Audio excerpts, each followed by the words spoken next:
तो हम क्या बात करेंगे, हम बात करेंगे पैसिव वॉइस के बारे में, ठीक है। ये आपका बोर्ड एग्जाम का आपका फोन पर आएगा बोर्ड एग्जाम। देखो दोस्तों, सबसे जो बड़ी चीज होता है ये पैसिव वॉइस क्या है, मेरी बात समझना। तो पैसिव वॉइस बड़ा आसान है और कहें तो बड़ा डिफिकल्ट भी है, क्योंकि देखो सबसे बेसिक हमारे लिए दो तरह से फायदे। एक हमारे क्या आता है कि सेंटेंस होगा इंग्लिश में, और उसे इंग्लिश में क्या करना पड़ता है, पैसिव वॉइस में करना पड़ता है। और एक क्या होगा कि जो सेंटेंस होता है हिंदी में, और उस हिंदी सेंटेंस को हमें पैसिव वॉइस में करना पड़ता है। अब समस्या क्या है कि बहुत सारे ऐसे बच्चे हैं ना कि जो सेंटेंस को पहचान नहीं पाते कि पैसिव वॉइस में है कि वो एक्टिव वॉइस में, तो वो मिस्टेक कर देते हैं। ये बहुत बड़ी मिस्टेक होती है। तो अपने अंदर इतनी कैपेबिलिटी होनी चाहिए कि आप वाक्य को देखकर, जो हिंदी की मैं बात कर रहा हूँ, उस देखकर उसको समझ सको कि क्या है ये पैसिव वॉइस है, ताकि उसको हम ट्रांसलेट अच्छे से कर सकें। मेरी बात समझना, जब तक आप सेंटेंस नहीं पहचानोगे आप ट्रांसलेट नहीं कर सकते। मेरे को बार बार कहा, तो पहले सेंटेंस को पहचानना सीखो। तो ये कैसे मालूम पड़ेगा, आज से सवाल मेरा टॉपिक ये है कैसे हमें मालूम पड़ेगा जो सेंटेंस हमारे बोर्ड एग्जाम में आ रहा है, जो सेंटेंस हम ट्रांसलेट करने जा रहे हैं वो एक्टिव वॉइस में पैसिव वॉइस में, बड़ा इंपॉर्टेंट टॉपिक है।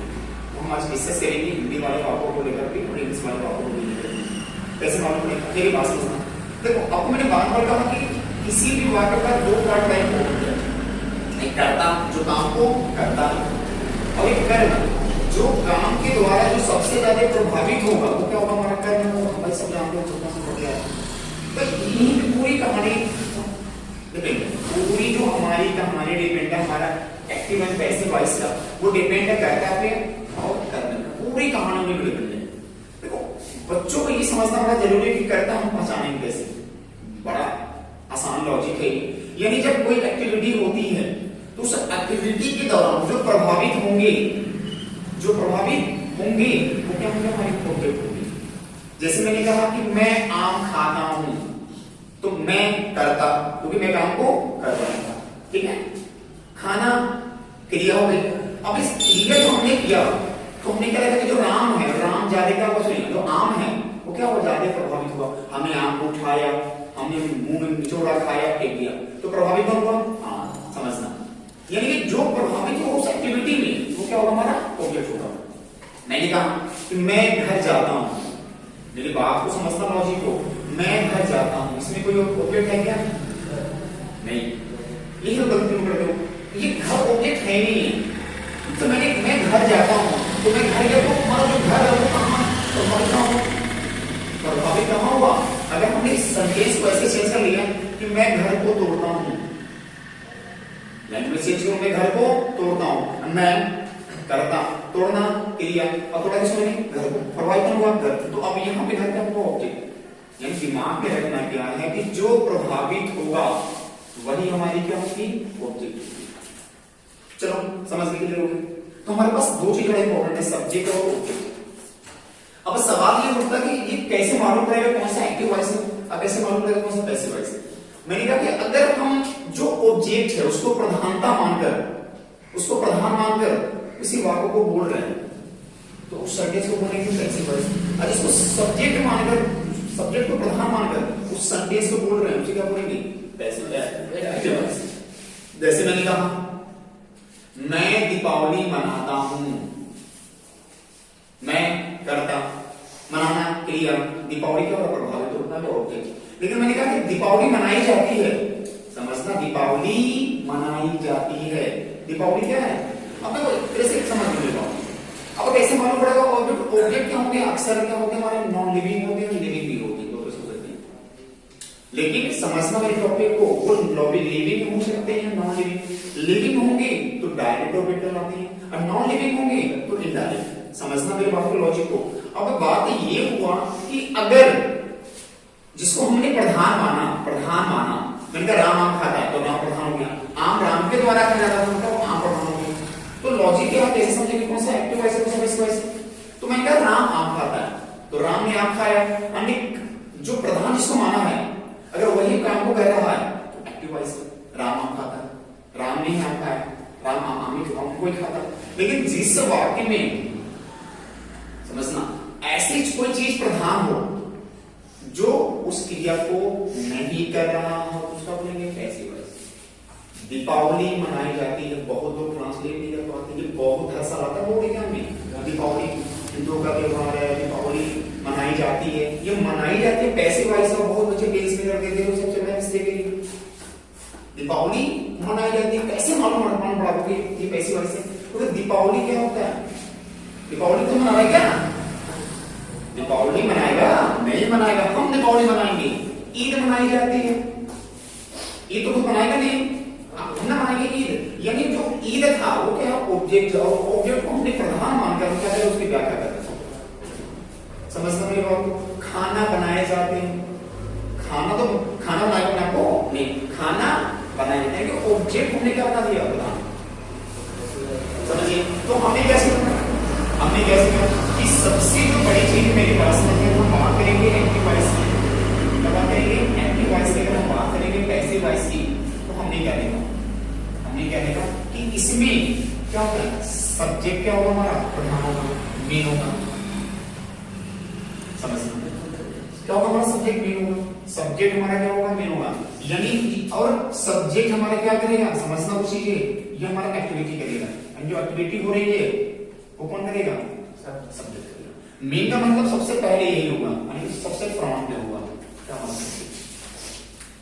पहचानना सीखोगे। लेकिन इसमें क्या होगा? पैसिव वॉइस में क्या होता है कि इसमें हमारा ऑब्जेक्ट प्रधान होता है, यानी ऑब्जेक्ट हम करेंगे इसको मेन बनाएंगे। मेन का मतलब क्या होगा? जो सबसे फ्रंट में हो, पहले सब चीजें को बोलेंगे। जब किसी बात में ऑब्जेक्ट को पहले बोलेंगे, पहले पहले पहले दीपावली मनाई जाती है, होली मनाई जाती है, खाना बनाए जाते हैं, कुत्ते पकड़े जाते हैं, पेड़ काटे जाते हैं, ठीक है? तो अगर हमने ऑब्जेक्ट को पहले बोला, पहले, तो वो हमारे लिए इसमें हमने सब्जेक्ट को पहले बोला, वो क्या होगा? हमारा एक्टिव वॉइस। ठीक है? इसमें क्या होगा?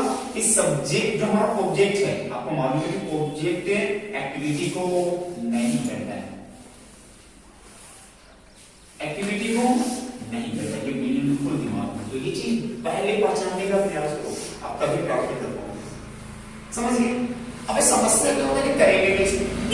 मेरी बात को समझना, तो चीजें को समझना पड़ेगा कि पैसिव वॉइस उसी का बन सकता है जिसमें ऑब्जेक्ट हो।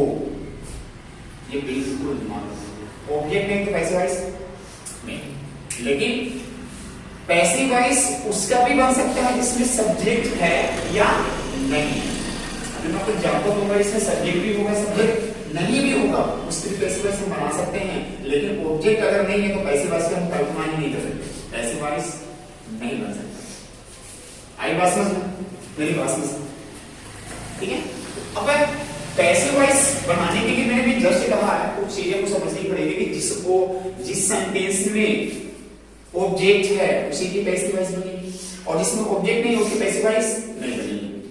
और कुछ टेंस का भी प्रभाव पड़ता है, मतलब कुछ चार टेंस ऐसे हैं जिसका पैसिव वॉइस नहीं बन सकता। आपको मैंने पहले भी कहा था, एक प्रेजेंट परफेक्ट कॉन्टिन्यूअस, दूसरा पास्ट परफेक्ट कॉन्टिन्यूअस, तीसरा फ्यूचर कॉन्टिन्यूअस, और चौथा फ्यूचर परफेक्ट कॉन्टिन्यूअस। समझ गए? तो ये चार टेंस बिल्कुल हम दिमाग में लेके इसमें बोलूंगा, क्या बोलूंगा? Present perfect continuous, past perfect continuous, future continuous और फ्यूचर परफेक्ट कॉन्टिन्यूअस। अब मेरी बात समझना। तो हमें किसी भी हम दोनों चीजें बात करेंगे कि इंग्लिश टू इंग्लिश कैसे बात करेंगे। हमें पहले समझने दें कि किसी भी एक्टिव वॉइस को पैसिव वॉइस में बदलने के लिए 5 जो नियम है, चाहे बोले तो जो स्टेप है उसको फॉलो करना पड़ेगा, 5 स्टेप।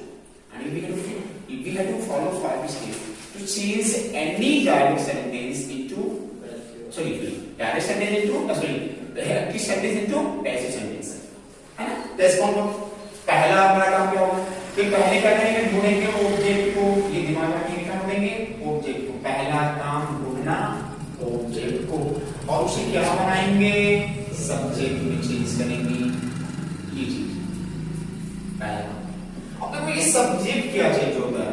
ये केवल प्रोनाउन को चेंज करेंगे, नाउन को चेंज नहीं करेंगे। ये चेंज कहाँ होगा बच्चों? केवल नाउन का नहीं होगा, केवल प्रोनाउन होगा। क्योंकि प्रोनाउन का अलग अलग होता है, सब्जेक्ट ये होंगे, ऑब्जेक्ट ये होंगे, ऑब्जेक्ट वो होंगे, तो सब्जेक्ट वो होंगे। लेकिन नाउन में ऐसा नहीं है।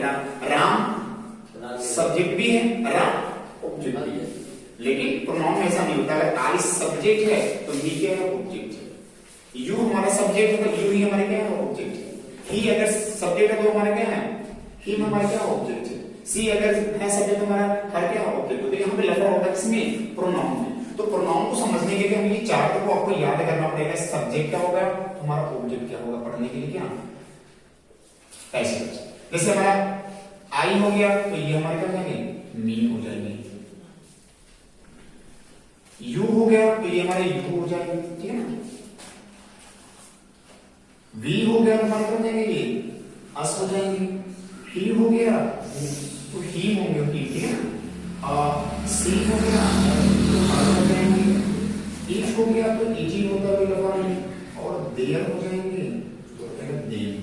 ये समझ में, यानी इसको तो हम इसको चाहे बता सकते हैं, इसको ये जो होता है खुद कर पड़े ये चेंज करना।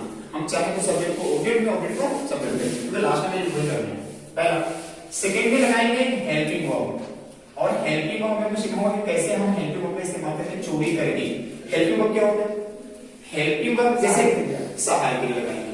जैसे मैंने कहा अगर कोई टेंस प्रेजेंट इंडेफिनिट आ गया, समझना, तो उसका क्या है, सहायक के लिए प्रेजेंट कंटीन्यूअस निचले वाले से, हम निचले वाले जाएंगे उसे घर पे घुसेंगे और उसके हेल्पिंग वाला चुरा के खाना लगा लेंगे। लेकिन कॉन्टिन्यूअस चुराता नहीं है, कॉन्टिन्यूअस अपने आप को बदलाव करता है। कॉन्टिन्यूअस में जो होंगे सहायक के लिए उसमें क्या लगा देंगे, बीइंग बनी। समझना, चोरी करने का प्रयास, चोरी करने का मतलब कि जो ऊपर वाला टेंस पहले क्या होता है, present indefinite, present continuous, present perfect, present perfect. तो अगर टेंस प्रेजेंट इंडेफिनिट सेंटेंस तो चोरी का करेगा, कहां घुसेगा, प्रेजेंट कंटीन्यूअस में, प्रेजेंट कंटीन्यूअस में घुसेगा और उसका सहायक लगा अपने में लगा लेगा। अभी मैं सिखाऊंगा इसको कैसे कैसे चोरी करेंगे। तरीका होती है कि इसमें हमेशा हम क्रिया की थर्ड फॉर्म इस्तेमाल करेंगे, ठीक है ना। चौथा क्या होगा, हम बाई। देखो यहाँ पे बीच में हम अदर पार्ट भी लिख सकते हैं, जो अदर हमारे पार्ट होंगे, जो अदर हमारे वर्ड होंगे, अदर हमारे क्या होंगे, वर्ड होंगे। और यहाँ पे करेंगे सबसे लास्ट में जो हमारा सब्जेक्ट था उसे कहां चेंज करेंगे, ये चेंज करेंगे। और इन जो नया बना है सब्जेक्ट उससे पहले हम बाई का इस्तेमाल जरूर करेंगे। ये 5 रूल पे नोट करो उसको।